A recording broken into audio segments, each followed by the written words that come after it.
বন্ধুরা, কেমন আছো? আশা করি সবাই ভালো আছো। আজকে অন্য দিনের মতো তোমাদের কমেন্ট অনুযায়ী যে বিশেষ চাহিদাটা সবারই থাকে, প্রতিদিনই আমরা চেষ্টা করি তোমাদের বিষয় কমেন্ট অনুযায়ী উত্তর দেওয়ার জন্য। আজকেও একটা সমস্যা, যে সমস্যাটা আমাদের প্রিয় ফেসবুক বা প্রোফাইল যেটি আছে তা বা পেজ যেটি আর থাকে, সাধারণত এটিকে ক্ষতিগ্রস্ত করতে পারে। সেটি হচ্ছে একটা সবচেয়ে যে সমস্যাটা, সেটা হচ্ছে আমাদের সবার কপিরাইট সমস্যা। দেখা যাচ্ছে কি এই কপিরাইট সমস্যাটা আমাদের বেশি ভোগান্তির শিকার করে। আজকে এসো আমরা দেখি কিভাবে কপিরাইট সমস্যাটা সমাধান করা যায়। প্রথমত আমাদেরকে যে যার প্রোফাইল যেটা আছে, এবার প্রোফাইলটা চালু করতে হবে। প্রোফাইল আসার পর প্রোফাইল সেটিংয়ে যেতে হবে। এরকম আমাদের যেমন প্রোফাইলে যেটা আছে, প্রোফাইল সেটিংয়ে আমরা আসবো। প্রোফাইল সেটিংয়ে আসার পরবর্তীতে আমাদের কাজটা হচ্ছে কি, যে অর্থাৎ এটা একটু নিচের দিকে স্ক্রল করব। নিচের দিকে স্ক্রল করার পরবর্তীতে দেখা যাবে যে এখানে হেল্প সাপোর্ট অ্যান্ড সাপোর্ট এই অপশানটা খেয়াল করবে, দেখবে। অর্থাৎ আমরা আবার দেখাই, এই যে আমি একটু নিচের দিকে স্ক্রল করব, মানে নিচের দিকে স্ক্রল করার পরবর্তীতে হেল্প অ্যান্ড সাপোর্ট, অর্থাৎ এই যে এই অপশানটা খুবই গুরুত্বপূর্ণ একটা অপশন। এইটাতে দেখা যাচ্ছে কি ফেসবুক আমাদেরকে যদি কোনো ধরনের কোনো ইস্যু বা ক্লেম থাকে বা কোনো রিপোর্ট থেকে থাকে, আমাদেরকে ফেসবুক ওই অপশানটিতে আমাদের রিপোর্টটা দিয়ে দেয়। ঠিক আছে, তো আমরা অবশ্যই এই যে ফেসবুকের মানে যে অপশানটি আছে এটা খেয়াল করব, যে প্রতি চেক করে দেখব আসলে এটাতে কোনো কিছু আছে কিনা বা কোনো কিছু রিপোর্ট দিয়েছে কিনা। ঠিক আছে, তো আমাদের কাজটা হচ্ছে কি হেল্পস অ্যান্ড সাপোর্ট। আবার বলি, আমাকে প্রথমত হেল্পস অ্যান্ড সাপোর্টে ক্লিক করতে হবে। হেল্পস অ্যান্ড সাপোর্টে ক্লিক করার পর আমরা একটা অপশন পাবো, সাপোর্ট ইনবক্স।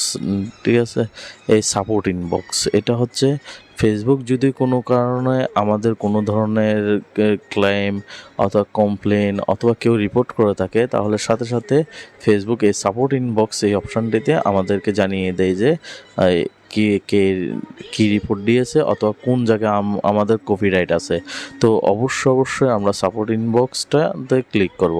ক্লিক করার পরবর্তীতে দেখা যাবে যে এখানে একটা অপশন আছে যে reports and about others and your alert, অর্থাৎ কেউ যদি আমাদের নামে রিপোর্ট দিয়ে থাকে, তাহলে এখানের মধ্যে এই reports and others, report about আদার, অর্থাৎ অন্যের সম্পর্কে রিপোর্টগুলো আমাদের এখানে যাদের কোনো রিপোর্ট থেকে থাকবে ওরা রিপোর্ট দিবে।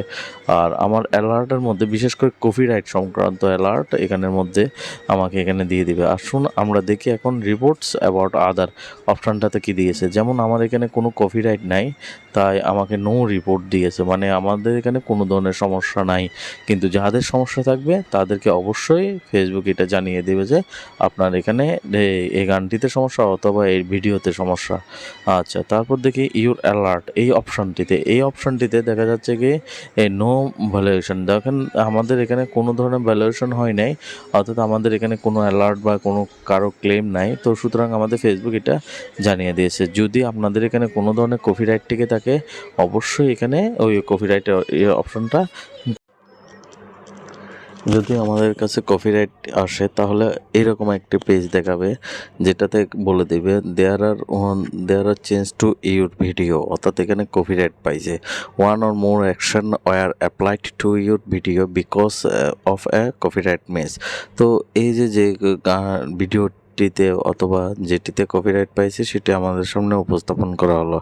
এবার দেখা যাবে আমি আরেকটু যখন ডিটেলসে যাব তখন সরাসরি আমাকে উল্লেখ করে দিবে ওরা কোন জায়গায় কপিরাইটটা পাইছে। যেমন ধরো এখানের মধ্যে অডিও, অর্থাৎ সরাসরি আমি যে অডিওটা ব্যবহার করা হয়েছে ওই অডিওটা একটা মানে একটা কোম্পানির অডিও, যেটা তারা মিউট করে দিয়েছে। এবং এর পরবর্তীতে আরেকটা ভিডিওতেও কপিরাইট পাইছে, যে 34 সেকেন্ডের ভিডিওতে ওরা কপিরাইট পাইছে। তো এইভাবেই আমাদেরকে ওরা কপিরাইট সম্পর্কে আমাদের অবগত করে দেবে। তো অবশ্যই আমাদের কাজটা হচ্ছে কি কপিরাইটের এইটি খুবই গুরুত্বের সাথে নেওয়া, যাতে পরবর্তী সমস্যা না দেয়, এবং how to make sure your content does not violate copyright ল।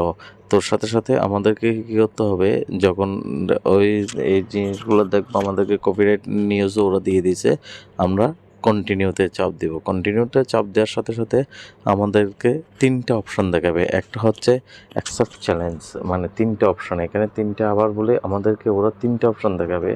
একটা হচ্ছে অ্যাকসেপ্ট চ্যালেঞ্জ। অ্যাকসেপ্ট চ্যালেঞ্জ মানে কি, সরি অ্যাকসেপ্ট চেঞ্জ। হ্যাঁ, অ্যাকসেপ্ট চেঞ্জটা হচ্ছে কি, যদি এই ভিডিওটা সরাসরি আমার নিজস্ব হয় এবং এখানে যে অডিওটা ব্যবহার করেছে এটাও যদি আমার নিজস্ব হয়, তাহলে আমি অ্যাকসেপ্ট চেঞ্জ দিব। ওদেরকে আমি জানাবো যে ভিডিওটা পুরোপুরি আমার, আর কারণ হয়, তাহলে ওরা আমার রিকোয়েস্টটি গ্রহণ করবে। যদি এটা অ্যাকসেপ্ট চেঞ্জ আমরা কখন দিব, যখন এটা মানে শুধুমাত্র আমারই, অর্থাৎ আর কারো না, তখনই আমি এই অ্যাকসেপ্ট চেঞ্জটা দিব। এর পরবর্তীতে হচ্ছে সাবমিট ডিসপিউট। সাবমিট ডিসপিউট হচ্ছে মানে যখন আমাদের এখানের মধ্যে এখানে যে সাবমিট ডিসপিউট এই অপশনটা, অর্থাৎ এই অপশনটাতে হবে যে তখনই যখন শুধুমাত্র, অর্থাৎ ওই অপশনের মধ্যে ধরেন আমি ভিডিও ব্যবহার করছি, আবার গানও ব্যবহার করছি, গানের মধ্যে দেখা যাচ্ছে কি কোনো ধরনের পাইছে ওরা, কোনো ধরনের আমাদের এই যে অপশনগুলো পাইছে আর কি, মানে গানের মধ্যে ওরা এমন একটা অপশন পাইছে যেখানের মধ্যে কপিরাইট আছে বা কপিরাইট পেয়েছে, তো তখন আমি সাবমিট ডিসপিউট দিব।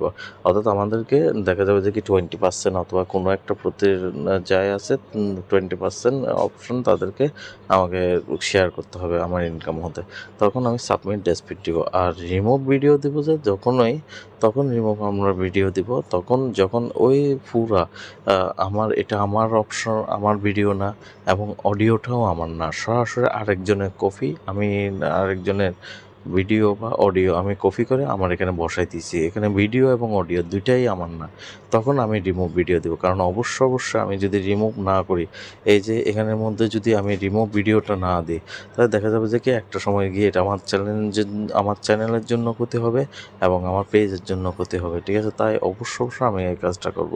ধন্যবাদ। এবং সবার শেষে এই যদি যে কোনো একটা অপশান আবার বলে, অ্যাকসেপ্ট চ্যালেঞ্জটা হচ্ছে শুধুমাত্র আমাদের যে যদি ভিডিওটা আমার নিজস্ব হয় তখন আমি অ্যাকসেপ্ট চেঞ্জটা দিব। আর যদি আমার এখানের মধ্যে ভিডিও আমার অডিওটা হয়তো বা কপিরাইট আছে, তখন সাবমিট ডিসপিউট দেওয়ার সাথে সাথে দেখা যাবে যে কি যে কোম্পানি আছে তার কাছ থেকে পারমিশন নিতে হবে, হয়তো বা সে 20% আমার কাছ থেকে নিয়ে নিবে। আর রিমুভ ভিডিওটা আমরা তখনই দিব যখন দেখা যাচ্ছে কি সে ওই অপশানের মধ্যে কোনোটাই আমার না, যেমন আমি অন্যের ভিডিও যদি কপি করে ওখানের মধ্যে আপলোড করে দিই, তখন আমি রিমুভ ভিডিও দিব, ঠিক আছে? এরপর যেটা অর্থাৎ যে পরিস্থিতি যেটা হবে, যদি অন্যের ভিডিও হয় তাহলে আমি রিমুভ ভিডিও দিয়ে কন্টিনিউ এই অপশনটা চাপ দিব এবং সাথে সাথে আমার এটা রিমুভ হয়ে যাবে। ধন্যবাদ সবাইকে। আবারও সবাইকে ধন্যবাদ জানিয়ে আমি আজকের মতো এখানে আমার ভিডিওটা শেষ করছি। আশা করব আপনাদের যৌক্তিক কমেন্ট এবং লাইক অবশ্যই আমাকে দিয়ে উৎসাহ দিবেন। আর যদি কোনো কিছু জানার থাকে অবশ্যই কমেন্টে দিব। আপনাদের এই জানানোর কমেন্টটাই আমাকে পরবর্তী ভিডিওর প্রতি মনোযোগ দিতে সহায়তা করবে। ধন্যবাদ। আজকের মতো এখানে বিদায় নিচ্ছি। ধন্যবাদ।